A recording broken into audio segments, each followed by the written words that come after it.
உமக்கு மேல் ஒருவரும் இல்லையே, எல்லோருக்கும் மேலாக உயர்ந்தவர். உமக்கு மேல் ஒருவரும் இல்லையே. அல்லேலூயா, அல்லேலூயா, அல்லேலூயா, ஆமென். அல்லேலூயா, அல்லேலூயா, அல்லேலூயா, ஆமென். ஒருவரால் சிருஷ்டிக்கப்படாமலே. இப்பொழுதும் தேவனால் உண்டாக்கப்பட்ட மனிதன், தேவனால் உண்டாக்கப்பட்ட மனிதன் குரங்கிலிருந்து வந்த மனிதன் அல்ல. அது பரிணாம கொள்கை வேலை செய்யுதுங்க. அது காலப்போக்கில் மாற்றங்கள் வருகிறது. அது குரங்கிலிருந்து மனுஷன் உருவானான்லாம் சொல்லி பரிணாம கொள்கை அது சொல்லுகிறது. அதை ஸ்கூலில், காலேஜில், யூனிவர்சிட்டியில் எல்லாத்துலேயும் போதிக்கிறாங்க.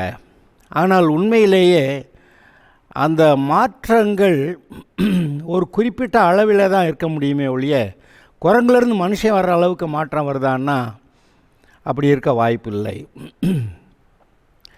இப்போ மனிதர்கள் 800 கோடி ஜனம் இங்கே பூமியில் இருக்கிறதாக நீங்கள் பார்க்கிறீர்கள்.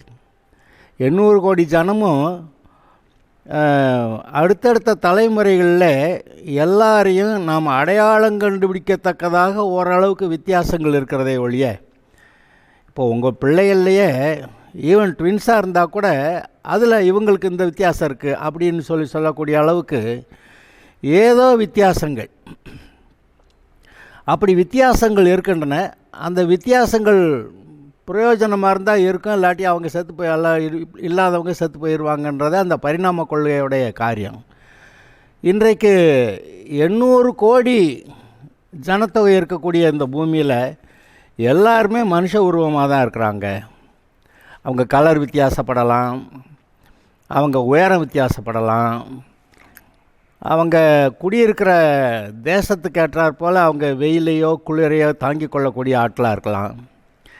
இப்படி வித்தியாசங்கள் இருந்தாலும் கூட அவர்கள் மனுஷனாக, ஆறறிவு உடையவனாக, ஆவிக்குரிய மண்டலத்தில் நடக்கிறதை அறிந்து கொள்ள 7வது அறிவை உடையவனாக, தேவனோடு கூட ஐக்கியம் கொள்ளக்கூடிய திறமை உள்ளவனாக அப்படி தான் இருக்கிறானே ஒழிய இவன் அப்படி ஒன்றும் மாறிடல. கோடிக்கணக்கான மில்லியன்ஸ் ஆஃப் இயர்ஸ்ன்னு சொல்லுவாங்க. ஆனால் பைபிள் சொல்லுகிறது மனுஷன் உண்டாக்கப்பட்ட பிறகு இப்பொழுது 6000 வருடங்கள் ஆகின்றன என்று. ஆதியிலே தேவன் வானத்தையும் பூமியும் சிருஷ்டித்தார், அப்படி தான் பைபிள் ஆரம்பிக்குது. அவர் ஏதோ வானம் பூமியை உண்டாக்கி விட்டாருங்க, அப்புறம் அது பாட்டுக்கு தண்ணியிலேருந்து அது பாட்டுக்கு கொஞ்சம் கொஞ்சமாக ஏதோ அமீபா மாதிரி வந்து அப்புறமேல் கொஞ்சம் கொஞ்சமாக பெருசாகி இப்படி மனுஷன் வந்துட்டாங்க அப்படியெல்லாம் கதை சொல்கிறாங்க. நாம் அதை ஏற்றுக்கொண்டால் நம்ம ஒரு ஒழுக்கத்தோடு நடக்க வேண்டிய அவசியமே இல்லை பாருங்கள். ஏன்னா நம்மை கண்ட்ரோல் பண்ணுற, நீ இப்படி தான் வாழணும், பரிசுத்தமாக தான் இருக்கணும், நீதியாக தான் இருக்கணும், நன்மை தான் செய்யணும், அன்பு ஆட்டணும் அப்படின்னு நம்மளை கட்டாயப்படுத்துகிற எதுவுமே பூமியில் இல்லையே. அப்படியானால் குரங்குலேருந்து மனுஷன் வந்தான்னா நம்ம எப்படி வேணாலும் வாழலாம், நம்ம இஷ்டத்துக்கு வாழலாம், நம்ம யார் கேட்குறது. ஆனால் எல்லா மனிதருக்குள்ளும் ஒரு மனசாட்சி இருக்கிறது. நீங்கள் அந்த மனசாட்சிக்கு கீழ்ப்படியலைன்னா குற்ற மனசாட்சி வருது. அதை அப்புறம் மழுங்க பண்ணுவான். அதை மழுங்க பண்ண பலவிதமான வியாதிகள் சரீரத்தில் ஆரம்பிக்குது. குற்ற மனசாட்சி வந்தவனே நிம்மதி போயிடுது. இதெல்லாம் எப்படி? சிங்கத்துக்காக குற்ற மனசாட்சி வந்து நிம்மதி போச்சா? இல்லையே. மனிதனுக்கு மட்டும்தான் அவனுக்கு இருக்கிற 6 அறிவு, 7வது அறிவு தேவனுடைய சாயல் ரூபத்தில் இருக்கிறது. இவன் சரியில்லைன்னா அவனுடைய குற்ற மனசாட்சி அவனை அறிவுறுத்துகிறது, சரியாகணும் அப்படின்னு சொல்கிறது. இதையெல்லாம் பார்க்கும்போது ஏதோ மனுஷன் பரிணாம கொள்கை மூலமாக குரங்கிலிருந்து மனுஷன் வந்தான்லாம் சொல்ல முடியாது. பைபிள் ஆரம்பிக்கும் போதே ஆதியிலே தேவன் வானத்தையும் பூமி சிருஷ்டித்தார்னு ஆரம்பிக்குது. அடுத்து 6 நாட்களில் இந்த பூமியில் இருக்க சகல காரியங்களையும் கெட்டு போயிருந்த சகல காரியங்களையும் ஒழுங்குபடுத்தினார்னு 6வது நாளில் மனுஷனை உண்டாக்குனார்னு நம்ம வாசிக்கிறோம். 7வது நாள் ஓய்வு நாள். இன்றைக்கி ஏன் 6 நாள் வேலை 1 நாள் ஓய்வு? இதெல்லாம் தேவனுடைய சிருஷ்டிப்பிலேயே அங்கே இருக்கிறது. ஒரு நாள் ஓய்வு இல்லைன்னா அந்த மனுஷனுடைய நிம்மதி போயிருங்க. அப்படியே மிஷின் மாதிரி வேலை பார்ப்பான், சீக்கிரமாக செத்து போயிடுவான். அந்த 6 நாள் வேலையும் 1 நாள் ரெஸ்ட்டும். அப்புறம் வருஷத்தில் 4 விதமான காலங்கள், கோடை காலம், மழை காலம், குளிர்காலம், வெயில் காலம், இப்படியெல்லாம் ஏதோ ஒன்று வருதே. இந்த மாற்றங்கள் கூட நமக்கு பிரயோஜனமாக இருக்கிறது. இந்த மாற்றங்கள் மூலமாக நமக்கு கிடைக்கிற பயிர் வகைகள், சாப்பாடு வித்தியாசமாக இருக்கின்றன. பலவிதமான கனிகள் வித்தியாசமான காலகட்டங்களில் வருகின்றன. இதெல்லாம் நமக்கு நன்மையாக இருக்க வேண்டும் என்று தேவன் அப்படி நியமித்திருக்கிறார். அதை நினைத்து பார்க்க வேண்டும். ஆதலால் ஏதோ குரங்குலேருந்து மனுஷன் வந்தான்னு சொல்லி, குரங்குலேருந்து தானே வந்தேன், அதனால் எந்த கட்டுப்பாடும் நமக்கு வேண்டியதில்லை, எந்த ஒழுக்கமும் நமக்கு வேண்டியதில்லை, எப்படி வேணாலும் வாழலாம் அப்படின்னு குரங்குலேருந்து வந்தால் அப்படி தானே வாழலாம். எந்த கண்ட்ரோல் இருக்குதா? எத்தனை மனைவி கல்யாணம் பண்ணிக்கணும்னு கணக்கு இருக்கா? மனைவியே வேண்டாம், எத்தனை பெண்களோட வேணாலும் எப்படி வேணாலும் வாழலாம், எத்தனை பெண்கள் வேணாலும் எத்தனை மனுஷனோடையும் கூட வாழலாம். வாழணும்னு அவசியம் இல்லை, வாழ்க்கையை அனுபவிச்சுட்டு போகிறோம்னு சொல்லலாம். அது என்ன, அது ஒரு சமுதாயங்களா? அது கேடுகட்ட அது ஒரு கேடுகட்ட நிலைமை. இதனால் இங்கே நீங்கள் கவனிக்கணும், தேவன் ஒருவர் உண்டு. அவர் நம்முடைய மனசாட்சிக்குள்ளே நமக்குள்ளே பேசி நாம் எப்படி ஒழுங்காக நடக்கணும்னு சொல்கிறாரு. ஆதலால் உள்ளே மனசாட்சியிலே பேசுகிற தேவனை கவனித்து அவர் சொல்லுகிறதை கேட்டு செவ்வையாக நடக்கும்போது எல்லாம் நன்றாக இருக்கும். ஆனால் முதல் மனிதனாகிய ஆதாம் ஏவாள் விஷயத்தில் ஆண்டவர் சொன்ன ஒரு காரியத்தை கேட்காம அவங்க பிசாசு சொன்ன காரியத்தை கேட்டதுனால அவங்க கர்த்தருடைய வார்த்தைக்கு கீழ்ப்படியலைங்கிறது மட்டும் இல்லை, தேவனுக்கு எதிரியாக இருந்த அவனுடைய பேச்சை கேட்டதுனால இவங்களும் தேவனுடைய எதிரி கூட்டத்தில் சேர்ந்துட்டாங்க. அதனால் இவங்களுக்கு சாபங்கள், பாவங்கள், சாபங்கள், முடிவில் நரகம் அதெல்லாம் வருகிறதாக நீங்கள் பார்க்கிறீர்கள். ஆக ஏதோ குரங்குலேருந்து மனுஷன் வந்துட்டான்லாம் சொல்ல முடியாது. இங்கே மனசாட்சி பேசுகிறது. ஒரு எல்லை கோட்டை மீறி போனதுனாலே வந்த குற்ற மனசாட்சி, பிறகு சாபங்கள், பிறகு மரணம், பிறகு நரகம் எல்லாம் வருகிறது. ஆனால் கீழ்ப்படுகிறவர்களுக்கு தேவனோட கூட இருக்கிறபடியாலே மனதிலே சமாதானம் இருக்கிறது. தேவன் கொடுக்குற ஆசீர்வாதங்கள் வருகின்றன. சமாதானமாக வாழ்கிறான், சந்தோஷமாக வாழ்கிறான். இவனுக்கு மரணம் கிடையாது. இங்கே பாருங்கள், மனிதன் மரிப்பதற்காக உண்டாக்கப்படவில்லை, ஆனால் அவன் விரும்பினால் அவன் மரிக்கலாம். அப்படி நிலைமையில் அவன் உண்டாக்கப்பட்டான். இங்கே பாருங்கள், தேவனுடைய சாயலில், தேவனுடைய ரூபத்தில் தேவன் தம்முடைய ஆவியையே அவனுக்குள்ளே ஊதி தம்மை போல அவர் சாயல் ரூபத்தில் அவர் சுபாவத்தையுடைய மனுஷனாக அவன் இருக்கணும்னு அவர் வச்சாலும் கூட இங்கே ஏதோ ஒரு சிக்கல் இருக்கிறது. இதை நீங்கள் சரியாக புரிந்து கொண்டால் நலமாக இருக்கும். இங்கே தேவனுக்கு ஒரு எதிரி இருக்கிறான். நீங்கள் அநேகருக்கு இது ஆச்சரியமாக கூட இருக்கலாம், தேவனுக்கு எதிரிங்களா? அது என்னங்க, தேவனே அவர் எதிரியெல்லாம் அழிக்க முடியாதா, அழிச்சிடலாம்ல அப்படின்னு. ஆனால் இங்கே ஒரு விசேஷ காரியம் வருகிறது. நம்முடைய பிள்ளைங்க நம்மளை மாதிரி தான் இருப்பாங்களா, அல்லது எதிரிகள் வந்து அவனோட கூட போவாங்களா அப்படின்னு பார்க்க வேண்டிய ஒரு நிர்பந்தம் அவசியம் இருக்கிறது. இப்போ தேவன் தம்மை போல பிள்ளைகள் இருக்க வேண்டும் என்று விரும்புகிறார். நீங்கள் உங்கள் வீடுகளிலே உங்கள் பிள்ளைகள் உங்களைப் போல தான் இருக்க வேண்டும் என்று விரும்புகிறீர்கள்.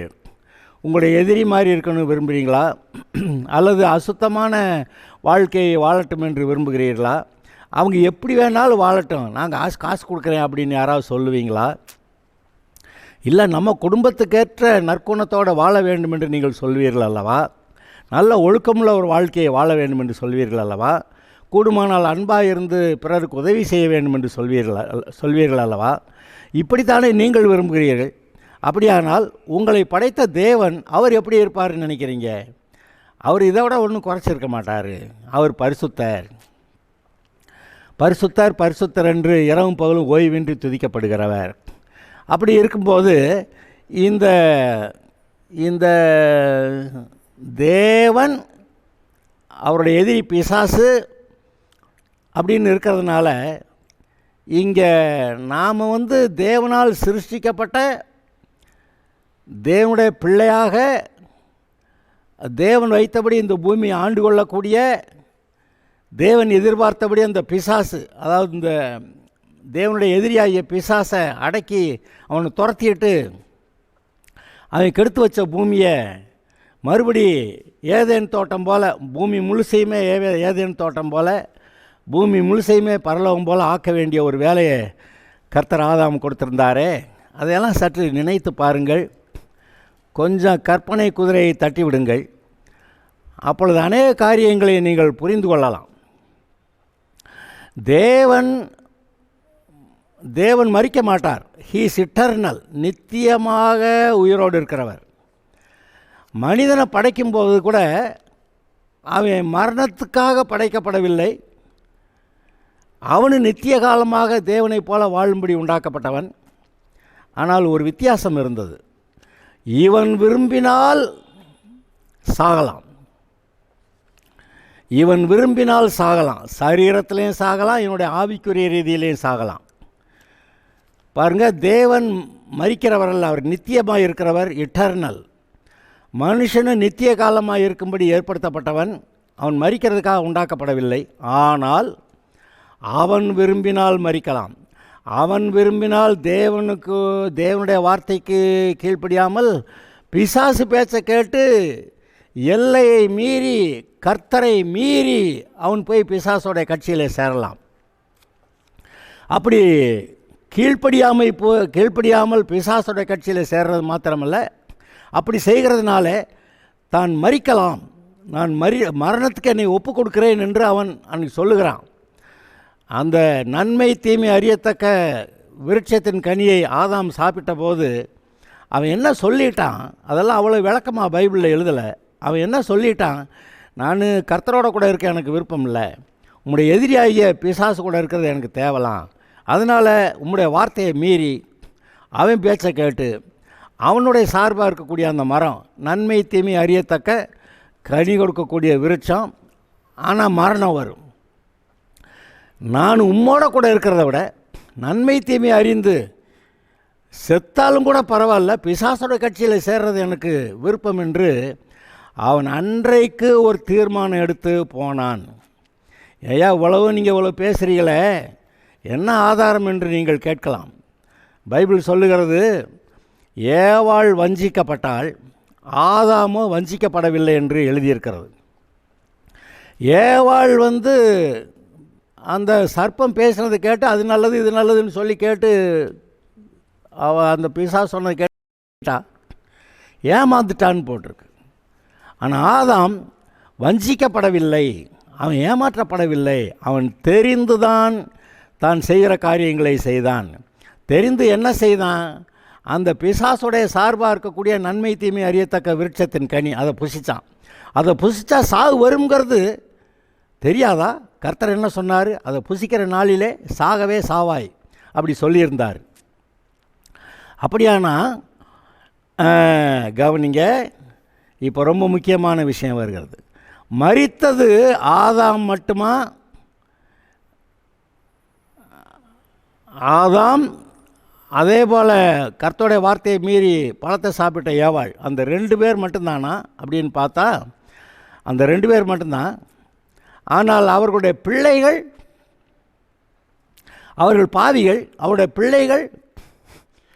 பிள்ளைகளும் பாவிகளாய் பிறக்கிறார்கள். பாவியாகவே இந்த குழந்தை பிறந்தவுடனேயே அந்த பாவத்திலேயே அவங்கள வளர்க்குறாங்க. பரிசுத்தமாக இருந்த ஆதாம், எந்த ஒரு அசுத்தமும் அழுக்கும் இல்லாத, பாவம் இல்லாதிருந்த அந்த ஆதாம், சாவுக்கு சம்பந்தம் இல்லாத ஒரு ஆதாம், அவன் பாருங்க பிசாசு பேச்சை கேட்டு அவ்வளோ தூரம் பெரிய ஒரு தாவி பிசாசோடைய கட்சியில் போய் குதிக்கிறான். ஆனால் இப்போ ஆதாமுடைய குழந்தைங்க பிறக்கிறப்ப நம்ம பிள்ளைகளுக்கு எப்படி சொல்லி கொடுத்து வளர்க்குறோம், நம்மளை போல் இருக்கட்டும்னு வளர்க்குறோம். அதே போல் ஆதாமும் அந்த பாவ சந்தோஷத்தில் இருக்கிற மனுஷன், இந்த பிள்ளைகளும் அந்த பாவியாக வளர்கிறதுல அவங்களுக்கு ஒன்றும் தடை இல்லை. அவங்க பிள்ளைகளை அப்படி தான் வளர்த்துருக்குறாங்க. அதனால் தலைமுறை தலைமுறை தோறும் ஆதாமின் சந்ததி பாவிகளாய் பிறக்கிறார்கள். பாவம் என்று சொன்ன உடனே சாபம் அங்கே இருக்கும். பாவத்தையும் சாபத்தையும் பிரிக்க முடியாது. அந்த பாவிகளாய் பிறக்கிறவர்கள் சாபத்தில் வாழ்ந்து முடிவிலே மரித்து நரகம் போகிறவர்களாக இருக்கிறார்கள். இது கொடுமை என்று பார்த்து தான் தேவன் தம்முடைய ஒரே பேரான குமாரனாகிய இயேசுவை அனுப்பி மனுக்குலத்திற்காக பரிகாரம் செய்யும்படி அனுப்பினார். மனுக்குலம் எல்லாத்தையும் ரட்சிக்கணும் இல்லை, எல்லாரையும் ரட்சிக்க முடியாது. ஏன்னா நீ என்ன, ஆதாம் கூட ஒரு மனுஷன்ட்ட பேசுகிறாரு, அவன் கேட்க மாட்டேன்னு அவரோட வார்த்தையை மீறி போய் பிசாசு கட்சியில், பிசாசு மட்டும் இல்லை, அவன் தேவனுடைய எதிரி, அந்த தேவனுடைய எதிரிக்கிட்ட போய் இவன் சேர்றேங்கிறான். அதுபோல் பாருங்கள், இன்றைக்கு உலகத்தில் இருக்கக்கூடிய மனிதர்கள் எல்லோரும் ரட்சிக்கப்படணும்னு ஆண்டவர் விரும்புகிறாரு. ஆனால் எல்லோரும் சொன்னபடி கேட்குறாங்களா? கேட்கலை. நான் ஒரு வசனத்தை உங்களுக்கு வாசித்து காட்டுறேன். யோவான் 3வது அதிகாரத்தில் அந்த வசனம் இருக்கிறது. யோவான் 3.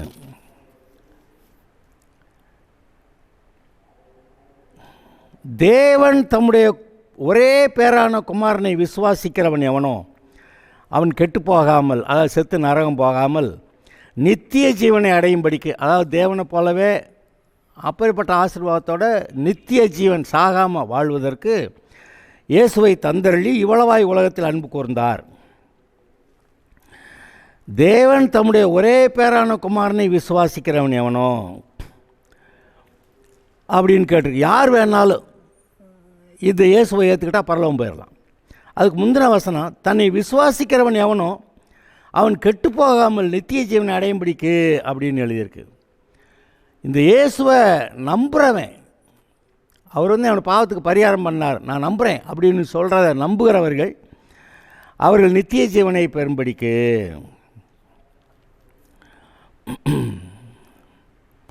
இப்போ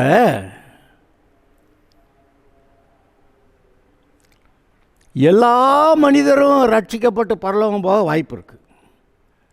ஆனால் எல்லோரும் ரட்சிக்கப்படுறாங்களா? எல்லோரும் இயேசு ஆண்டவராக ஏற்றுக்கிட்டு என் பாவம் தொலையணும்னு வர்றாங்களா? இயேசுவோட பாவத்துக்கு பரிகாரம் செஞ்சுட்டாரு, அதனால் நான் இந்த பாவத்தை விட்டு சாபத்தை விட்டு தப்பிச்சு ஓடி நான் அங்கே பரிசுத்தமாக தேவனுடைய பிள்ளையா நித்திய காலமாக சாகாமல் வாழ்கிற வாழ்க்கை போகிறேன் அப்படின்னு சொல்கிறாங்களா? சொல்லலை. அதனால் இப்போ என்ன நடந்துருது? அவரை விசுவாசிக்கிறவன் ஆக்கினைக்குள்ளாக தீர்க்கப்படான். உலகத்தை ஆக்கினைக்குள்ளாக தீர்க்கும்படி தேவன் தம்முடைய குமாரனை உலகத்தில் அனுப்பாமல் அவராலே உலகம் ரட்சிக்கப்படுவதற்காகவே அவரை அனுப்பினார். ஆனாலும் விசுவாசியாதவன் எவனோ அவன் தேவனுடைய ஒரே பேரான குமாரனுடைய நாமத்தில் விசுவாசமுள்ளவனாக இராதபடியினால் அவன் ஆக்கினை தீர்ப்புக்குட்பட்டாயிற்று. ஒளியானது உலகத்திலே வந்திருந்தும் மனுஷனுடைய கிரியைகள் பொல்லாதவைகளாக இருக்கிறபடியால் அவர்கள் ஒளியை பார்க்கலும் இருளை விரும்புகிறதே அந்த ஆக்கினை தீர்ப்புக்கு காரணமாக இருக்கிறது. ஒளியை பார்க்கலும்னா தேவனை பார்க்கலாம், இருளை விரும்புகிறது பிசாசை விரும்புகிறது. தேவனை விரும்புகிறத காட்டிலும் பிசாசை விரும்புகிறது அவங்களுடைய காரியம். அதனால தான் அவங்க தேவன் காப்பாற்றுறேன்னா கூட அது வேண்டான்னு சொல்லிட்டு பிசாசு கூட சேர்ந்து நரகம் போகிறாங்கன்னு சொல்கிறாரு. அப்போ இந்த மரணம்ங்கிறது ஏதோ ஒரு விஷயம், மரிக்காமல் இருக்கும்படி உண்டாக்கப்பட்ட மனிதன், ஆனால் அவன் விரும்பினால் மரிக்கலாம். தேவன் மரணம் இல்லாதவர், அவர் நித்திய காலம் ஜீவனோடு இருக்கிறவர். அவரை போல் அவருடைய சாயலில் தான் மனுஷனை உண்டாக்குறாரு. ஆனாலும் இவன் விரும்பினால் மரிக்கலாம். அதாவது இவன் விரும்பினால் இவருடைய எதிரியாகிய பிசாசோடைய கட்சியில் சேரலாம். அப்புறம் அந்த எதிரி பிசாசு அவன் நரகத்துக்கு போவானே, நான் அங்கே கூட போய்க்கிறேன் அப்படின்னு தீர்மானம் எடுக்கக்கூடிய, அப்பேற்பட்ட தீர்மானம் எடுக்கக்கூடிய திறமையோடு படைச்சிருந்தார். இவன் விரும்பினா இவர் கூட இருக்கலாம், இவர் வேண்டான்னா நான் அந்த கட்சிக்கு போகிறேன்னு சொல்லலாம். அது போகிற கட்சி பயங்கரமான பிசாசு கட்சி, நரகம் அதெல்லாம் வருது. அதுதான் நமக்கு இங்கே பிரச்சனை. இப்போ நான் ஒரு நான் ஒரு மிக முக்கியமான கருத்தை உங்களிடத்தில் நான் சொல்ல வேண்டும். இங்கே பாருங்கள், தேவன் மரணமே இல்லாதவர், பரிசுத்தர். இந்த மனிதன் விரும்பினால் மரிக்கலாம், அப்படி ஒரு நிலைமையில் உண்டாக்கப்பட்டான். இப்போ மற்ற சில மக்கள் சொல்லுகிறது போல, மனிதன் இந்த பூமியில் இருக்கிற வரைக்கும் தேவனை விட்டு பிரிஞ்சு இங்கே இருக்கிறான், தேவன் அங்கே இருக்கிறாரு. இவன் மரிக்கும்போது தேவனோட ஒன்றாகி விடுகிறான், தேவனோடு இசைந்து தேவனோடு கூட இசைந்து விடுகிறான், இணைந்து விடுகிறான் அப்படின்னு சிலர் சொல்கிறத நீங்கள் கேட்டிருக்கீங்களா? அது எப்படின்னு இருக்குது கேட்டால், இப்போ கடலில் அவ்வளோ தண்ணி இருக்குது, நீங்கள் தனியாக ஒரு வாளியில் ஒரு தண்ணி, இந்த தண்ணியை கொண்டு போய் கடலில் கொட்டிட்டா திரும்ப இந்த கடலில் கொட்டப்பட்ட வாளி தண்ணியை பிரித்து எடுக்க முடியாது. அது கடலாக சமுத்திரத்தோட சமுத்திரமாக போயிடுச்சு. அது மாதிரி இந்த மனுஷன் தனி மனுஷனாக இருந்தாலும் கூட இவன் மரிக்கிற நாளில் அந்த தெய்வத்தோடு சேர்ந்து தெய்வமாக ஆயிடுறான் அப்படின்னு ஒரு கூட்டம் சொல்கிறாங்க இல்லையா? அதுக்கு வாய்ப்பே கிடையாது. ஏன்னா இவன் விரும்பினாதான் இவன் மரிக்கலாம், இவன் விரும்பாமல் இவன் மரிக்க முடியாது. இவன் ஒரு தனி ஆளாக இருக்கான். அப்படி மரிக்கிற போது தேவனோட கூட எப்படி தெய்வமாக ஆகிறது? முடியாது. இவனும் கூட ஒரு இண்டிவிஜுவல். ஒவ்வொரு தனி மனிதனுக்கான மனசாட்சி, உள்ளுணர்வு, தேவனோட கூட ஐக்கியம் கொள்ளக்கூடிய திறமை. தேவனோட ஐக்கியம் கொள்ளலாமே ஒழிய அவரே இவனே தேவனோட இசைந்து உண்டாகிட்டாங்க அப்படியெல்லாம் கிடையாது. அப்புறம் அந்த மரித்து தேவனோட போய் சேர்ந்துட்டவன் அவனை மறுபடியும் தேவன்கிட்டருந்து பிரிக்க முடியுமா? அதெல்லாம் முடியாது. அதாவது அப்படி சொல்கிறவங்க பேச்சுப்படி அங்கே நடக்காது. ஆனால் மனிதன் உண்டாக்கப்பட்ட போது he is created as an individual, தனிப்பட்ட செப்பரேட் என்டிட்டி, தனிப்பட்ட மனிதனாய் அவன் சிருஷ்டிக்கப்பட்டிருக்கிறான். இப்போ பரலோகம் போனால் தேவன் அங்கே இருப்பார், இவனும் அங்கே போய் இருப்பான், அவ்வளவுதான். இவன் தேவன் ஆயிட முடியாது. இவனும் பரலோகத்தில் இருக்கான். இதுபோல் இவனோட கூட வருகிறவர்கள் பரலோகத்தில் இருப்பாங்க. நிறையா தூதர்கள் அங்கே இருப்பாங்க. அப்போ மரித்த பிறகு பரலோகம் போய் இருக்கக்கூடியவர்கள் அங்கே தனித்தனி ஆட்கள் அங்கே இருப்பாங்க. இந்த பாவத்திலே மரிக்கிறவங்க நரகம் போய் அங்கேயும் தனித்தனி ஆட்களாக தான் இருப்பாங்க. அப்போ தான் நியாய தீர்ப்பு கொடுக்க முடியும். இவன் பாவத்திலே வாழ்ந்தான் போ நரகத்துக்கு அப்படின்னு சொன்னால் அவன் பிசாசாகவும் ஆயிட முடியாது. பிசாசு அங்கே இருப்பான், அவன் போன நரகத்துக்கு இவனும் போவான். இவன் செய்த இவனுடைய அக்கிரமத்துக்கு தக்கதாக அங்கே நரகத்தில் பலன் இருக்கும் அப்படின்னு கர்த்தர் சொல்கிறார். அவனுடைய கிரியைகளுக்கு தக்கதாக நான் அவனவனுக்கு அளிக்கும் பலன் என்னோடு கூட வருகிறது அப்படி சொல்கிறார். அப்போ மனிதன் தேவசாயல், தேவனுடைய ரூபம், ஆவி மனிதன் தேவனை போலவே இவனுக்கு ஒரு மனசாட்சி இருக்குது, தேவனை போலவே இவனுக்கு ஒரு உள்ளுணர்வு இருக்குது, தேவனை போலவே அவரோடு கூட ஐக்கியமாக இருக்கக்கூடிய ஒரு திறமை இருக்கிறது. ஆனால் தேவன் ஆயிரலை. இவன் தனிப்பட்ட இண்டிவிஜுவல், எ செப்பரேட் என்டிட்டி. இப்படி இருக்கிறதுனால தான் இதை பாருங்கள், ரொம்ப கவனிக்க வேண்டிய விஷயம். தேவன் மனிதனை உண்டாக்கும்போது இவன் சாகாமல் இருக்கிறதுக்கு தான் உண்டாக்குனார். அவன் விரும்பினா மரிக்கலாம். விரும்பினான்னா என்ன? பிசாசு கூட சேர்ந்தா, அவன் கட்சியில் சேர்ந்துட்டா, அவன் எப்படி பிசாசு மரித்து நரகம் போகிறானோ அவன் போல் இவனும் போகலாம். அங்கே மரித்துனவுடனே இந்த செத்து கல்லறையில் அடக்கம் பண்ணுறதை நினைக்கக்கூடாது. இப்போ நம்ம தேவனோட கூட இருக்க வரைக்கும் நமக்கு ஒரு சமாதானம், சந்தோஷம்.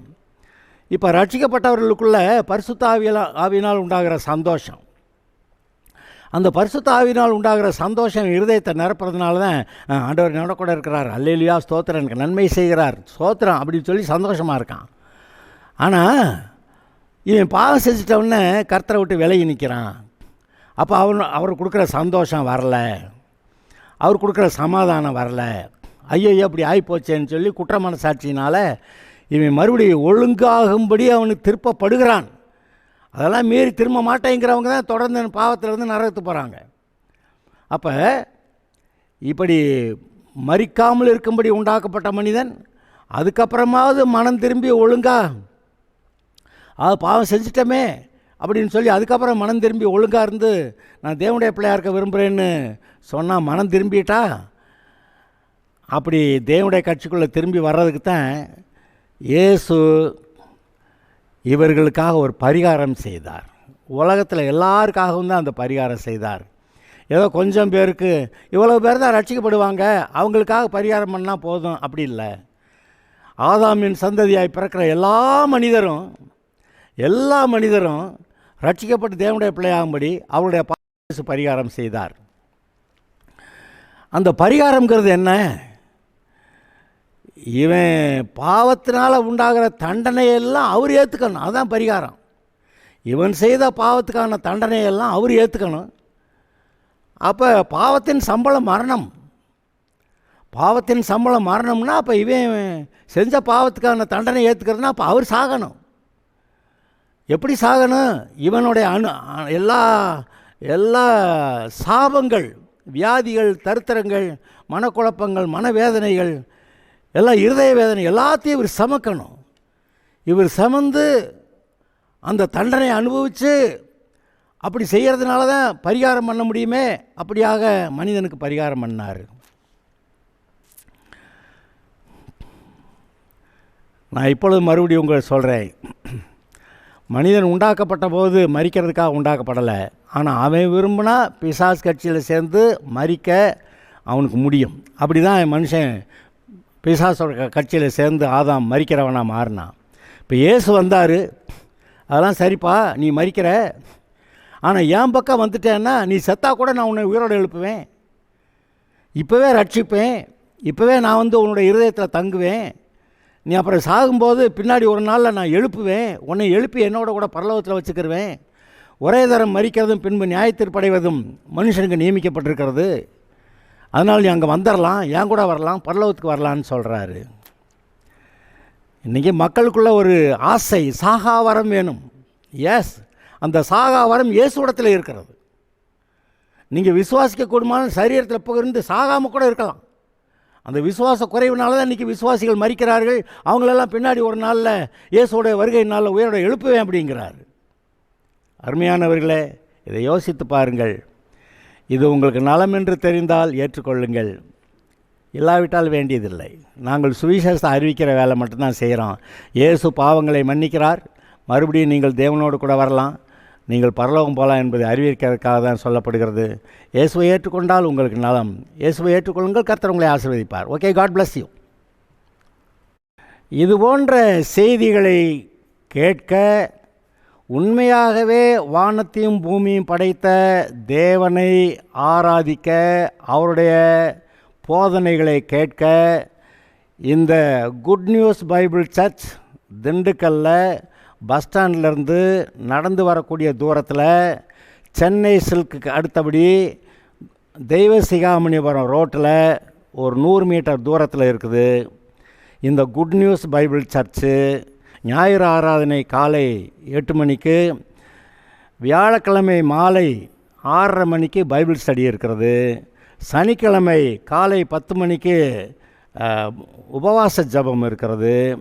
இந்த கூட்டங்களிலே நீங்கள் கலந்து கொண்டு தேவனை அறிகிற அறிவிலே வளர்ந்து உங்களுடைய வாழ்க்கையிலே சரியான தீர்மானங்களை எடுத்து நன்றாக வாழ, தேவனுடைய பரிபூர்ண ஆசீர்வாதங்களை சுதந்திரித்து கொண்டு வாழ, நீங்களும் சரி, உங்களுடைய குடும்பத்தார் யாவரும், உங்களுடைய பெற்றோர், உங்களுடைய பிள்ளைகள் எல்லாரும் நன்றாய் வாழ்ந்திருக்க இந்த ஆலய ஆராதனையில் நீங்கள் கலந்து கொள்ள வேண்டுமென்று உங்களை அன்போடு அழைக்கிறேன். நீங்கள் வாருங்கள். எங்கே சொன்னேன்? திண்டுக்கல் பஸ் ஸ்டாண்ட்லேருந்து நடந்து வர தூரத்தில் சென்னை சில்க்கு அடுத்தபடி இருக்கக்கூடிய அந்த தெய்வ சிகாமணிபுரம் ரோட்டில் 100 மீட்டர் தூரத்தில் குட் நியூஸ் பைபிள் சர்ச் இருக்கிறது. ஞாயிறு ஆராதனை காலை 8 மணிக்கு, வியாழக்கிழமை மாலை 6:30 மணிக்கு பைபிள் ஸ்டடி, சனிக்கிழமை காலை 10 மணிக்கு உபவாச ஜபம். நீங்கள் வந்து பங்கு பெறுங்கள். கர்த்தர் உங்களை ஆசீர்வதிப்பாராக.